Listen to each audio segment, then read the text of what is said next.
Olá, irmãos, tudo bem com vocês? Hoje nós vamos continuar no nosso tema, né? Hebreus, a carta aos Hebreus, e hoje nós vamos falar aqui do capítulo 4 de Hebreus. Capítulo 4 de Hebreus, que já vai começando a se aprofundar mais e mais dentro do propósito central. E ele traz várias analogias que é muito importante que venhamos a ter a noção do que ele está falando, porque é profundo. E vamos ler e vamos comentar aqui com os irmãos. Temamos, pois, que porventura deixando a promessa de entrar no repouso, pareça que alguns de vós fiquem para trás. Porque também a nós foram pregadas as boas novas, como a eles, mas a palavra da pregação nada lhe aproveitou, porquanto não estava misturada com a fé naqueles que a ouviram. Aqui ele está fazendo uma comparação de que o povo judeu ouviu a mensagem, mas essa mensagem ela não estava misturada, estava incorporada com uma fé. E isso é bem claro, porque a fé foi criada por Jesus, né? Jesus é o autor e consumador da nossa fé. E essa fé foi manifestada só 1000 e poucos anos depois. Então não dá para correlacionar isso com o período que Moisés pregou. Então Moisés pregou a verdade, mas essa verdade era apenas como uma lei moral simples. É uma lei moral cívica, né? A lei moral cívica servia para organizar a sociedade naquela época. E já agora se expandiu mais, porque tanto a pregação como a mensagem ela está incorporada dentro de uma fé, né? Porque nós, os que temos crido, entramos no repouso. Essa aqui é bem interessante. Tal como disse, assim jurei na minha ira, que não entrarão no meu repouso, embora suas obras estivessem acabadas desde a fundação do mundo. Veja a comparação com que o escritor dos Hebreus faz. Ele mistura, ele junta duas afirmações. Uma é aquela que fala sobre a entrada na Terra Prometida, né? Aquela que fala da entrada na Terra Prometida. E a Terra Prometida ali seria o repouso, né? Com a analogia do Gênesis. Ele já começa a introduzir dois caminhos, duas ideias que aparentemente sejam opostas, aparentemente se trata de dois eventos distintos. Ele já começa a criar uma similaridade entre as duas coisas. Vamos continuar para vocês compreenderem melhor.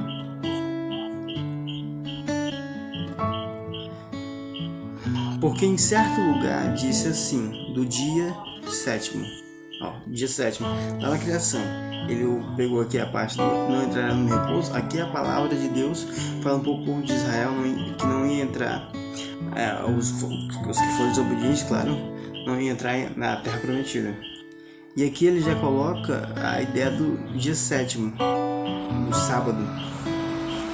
E observa, e repousou Deus de todas as suas obras no sétimo dia, no sábado. Então,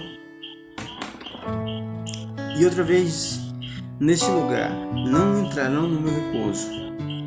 Isso aqui já é mais na frente. Então, qual é a simetria entre essas duas coisas? Agora vamos lá. Visto, pois, que resta que alguns entrem nele e que aqueles a quem primeiro foram pregadas as boas novas não entraram por causa da desobediência, determina outra vez um certo dia, hoje, dizendo por Davi, muito tempo depois, como está escrito: hoje, se ouvirdes a sua voz, não endureça o vosso coração, porque se Josué lhe houvesse dado repouso, não falaria depois disso de outro dia. Portanto, resta ainda um repouso para o povo de Deus, porque aquele que entrou no seu repouso, ele mesmo repousou de suas obras, como Deus das suas.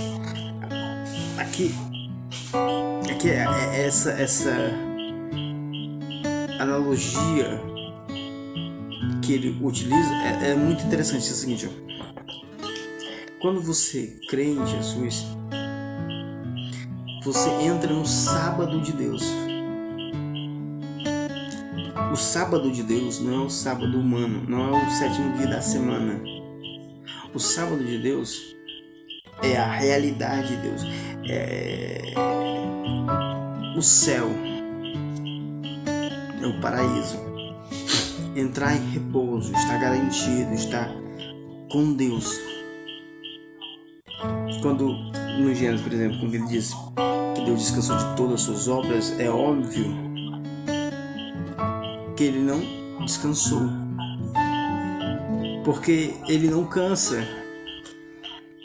Como disse Isaías, ele não cansa. Então como pode ele descansar?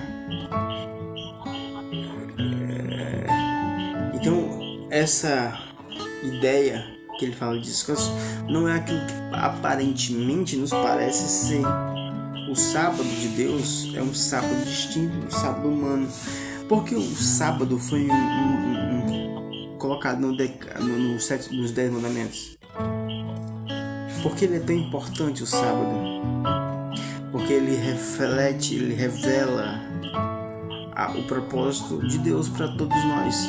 Nós devemos entrar no sábado, mas não nesse sábado da semana, mas no sábado de Deus. É o lugar do repouso, repousar de todas as nossas obras, ou seja, descansar. O que significa repousar de todas as nossas obras? Parar de trabalhar? Não. Está completo, está perfeito, entendeu? Está concluído. Porque quando Deus concluiu lá, não significa dizer que ele parou de trabalhar, não. Porque Jesus disse: meu Pai trabalha até hoje e eu também trabalho. Ele falando para os judeus, respeitar o sábado. Então, se ele tinha entrado em repouso no sábado, e Jesus em um sábado disse que Deus trabalhava até no sábado, primeiro ponto, quando Deus entrou em repouso lá no Gênesis, não está falando em um dia específico, como a gente considera o sábado. Ele entrou em um estado, a perfeição, é perfeito, está completo. Isso é maravilhoso. É importante você entrar nisso, ter essa noção que a gente precisa entrar no repouso de Deus. Quando nós cremos, já entramos nesse repouso. Mas precisamos crer, né? Porque nós que temos crido, entramos no repouso, não é que vamos entrar. Não é quando morrermos vamos entrar no repouso, não. Agora, hoje, você que está me assistindo agora, se você creu, você já entrou no repouso de Deus. Descansou de todas as suas obras.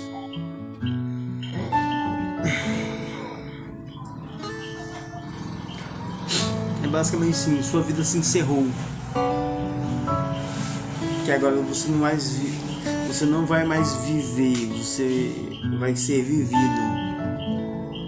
Você pode entender? Eu não vivo, mas Cristo vive em mim.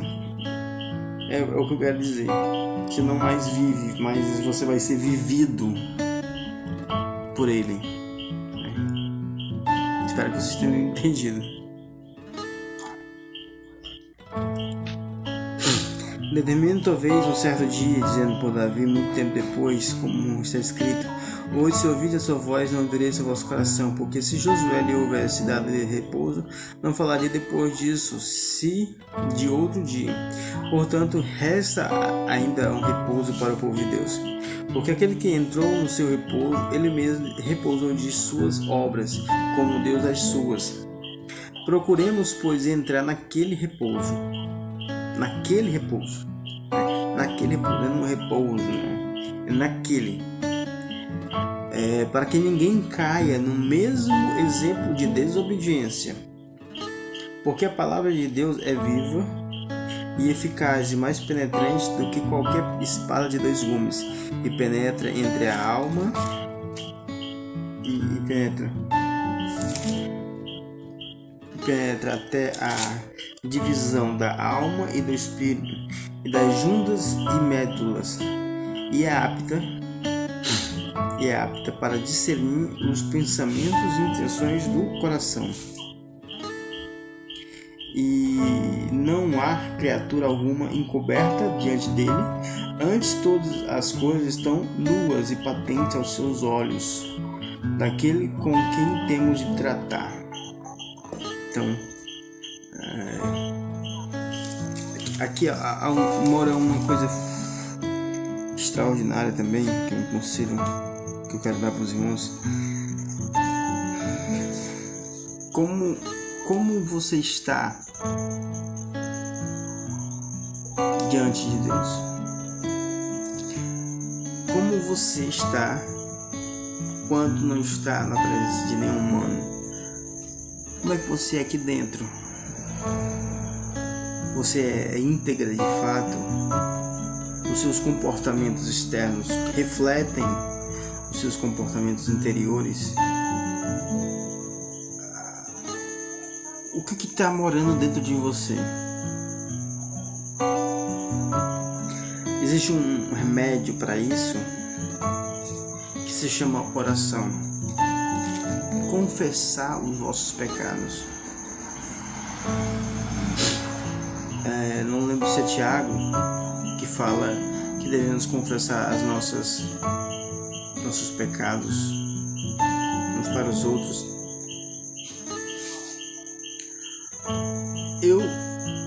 Eu acredito nessa confissão ser interessante. Muito embora, por causa dessa formatação que os cristãos têm feito, eu não acredito que confessar algumas coisas uns para os outros não ajuda, pelo contrário, piora, porque não são espirituais, então eles não vão pegar de maneira espiritual, eles não sabem separar as coisas. Tipo, eu estou aqui para ajudar o irmão, então eu vou ouvi-lo e essa coisa que ele falar vai ficar no meu coração e não vai sair pela minha boca jamais. As pessoas não sabem, então é difícil aconselhar que se cumpra isso aqui, porque as pessoas, infelizmente, hoje é mal, mas o certo era que cada um compartilhasse os seus pecados uns com os outros, sem haver julgamento. Irmão, pequei nisso. Amém, irmão. O que eu posso fazer pelo irmão?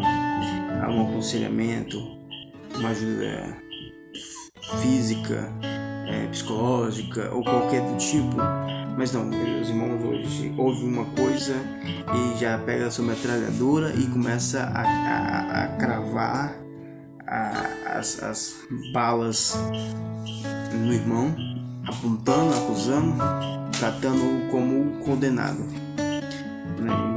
É por isso que eu acredito que não daria, mas a confissão é fundamental. Então, se não dá para confessar integralmente para um ser humano, alguns pecados você pode confessar que não vai haver constrangimento, mas aprenda a estar sozinho. Se coloque diante sozinho de Deus e fale para Deus o que você é. Você pode falar o seguinte: não, mas Deus já sabe, ele me vê todo dia, certo? Mas ele quer saber se você sabe o que ele sabe. Se ele quer saber se você está se enxergando. Ele quer saber se você realmente se enxerga dentro. E quando você começa a falar para ele aquilo que você é dentro, ele vai revelar para você o que ele pensa de você, o que ele sabe de você. E isso vai lhe constranger, mas você está na presença dele, você tem que estar, como aqui está escrito, você está nu e patente aos seus olhos. Não há nada que você faça que esteja escondido. E aqui fala que a gente tem que tratar com ele, vamos tratar com ele, certo? Mas o apóstolo Paulo disse também que se aquele que se julga não será julgado. Logo, quando você se curvar diante de Deus, comece a falar para Deus o seu pecado. Confesse para Deus os seus pecados. Ele sabe, mas ele quer saber se você sabe. Ele quer saber se você sabe. Como disse Davi, Deus revela o que há de mal em mim. Revela o que há de mal em mim. Porque ele sabia que é necessário confessar aquilo. Porque quando ele confessa, significa dizer que ele sabe qual é o seu problema. Sabe qual é o mal que está dentro dele.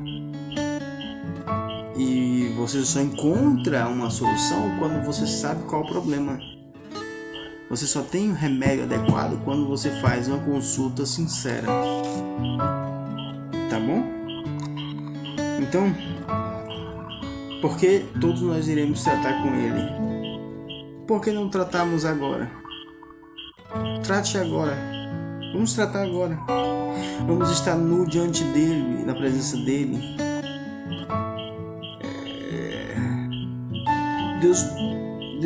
Deus não quer sua mentira, tá certo? Não fica querendo fingir para Deus nossa oração, não. Deus conhece você. Quando eu falo assim, eu não estou falando para você ficar constrangido quando for orar sempre com os irmãos. Eu estou falando que quando você tem que aprender a se interiorizar e conhecer a si mesmo, os seus podres. Porque só quando você conhece os seus podres, você se torna incapaz de julgar quem quer que seja. Você aprende a ser misericordioso porque você vive debaixo da misericórdia. Você aprende a ser bondoso porque você vive debaixo da bondade. Mas se você acha que não comete pecado, não é o super santo, então é possível que você se torne um ditador da fé, um autoritário, achando ser melhor que os outros. Isso lhe prejudica e prejudica também a comunidade onde você está inserido. Tá bom? Vejamos aqui, ó. Visto que temos um grande sumo sacerdote, Jesus Cristo, Filho de Deus, que penetrou nos céus, retenhamos firme a nossa confissão. Retenhamos firme a nossa confissão de fé. Porque não temos um sumo sacerdote que não possa compadecer-se das nossas fraquezas, porém um que, como nós, em tudo foi tentado, mas sem pecado. Cheguemos-nos, pois, com confissão ao trono da graça. Cheguemos-nos com confissão ao trono da graça. Que confissão é essa? Confessar o que você é dentro. Confessar os seus pecados, os seus podres. Porque você só alcança misericórdia, alcança perdão quando você reconhece isso, né? Quando você coloca para fora o lixo. Tá bom? Para que possamos alcançar misericórdia e achar graça, a fim de sermos ajudados em tempo oportuno. Cheguemos, pois, com confiança ao trono da graça, para que possamos alcançar misericórdia e acharmos graça, a fim de sermos ajudados em tempo oportuno. Que tempo oportuno seria esse? Esse é o tempo onde as sentenças serão dadas, né? Então esse é o tempo oportuno. Então é isso. Precisamos aprender, interiorizar-nos a nós mesmos para entendermos isto, né? E penetrarmos nesse repouso. Se conhecer, reconhecer as nossas obras, seja boas, seja más, colocá-las para fora, nos colocará num patamar de repouso, nos ajudará a repousar, colocar a nossa cabeça no travesseiro, dormir tranquilamente, porque espiritualmente já estamos descansando, certo? Precisamos aprendermos a nos tornarmos íntimos de nós mesmos. Amém? Então esse é o capítulo 4 de Hebreus. Até o próximo vídeo. Tchau.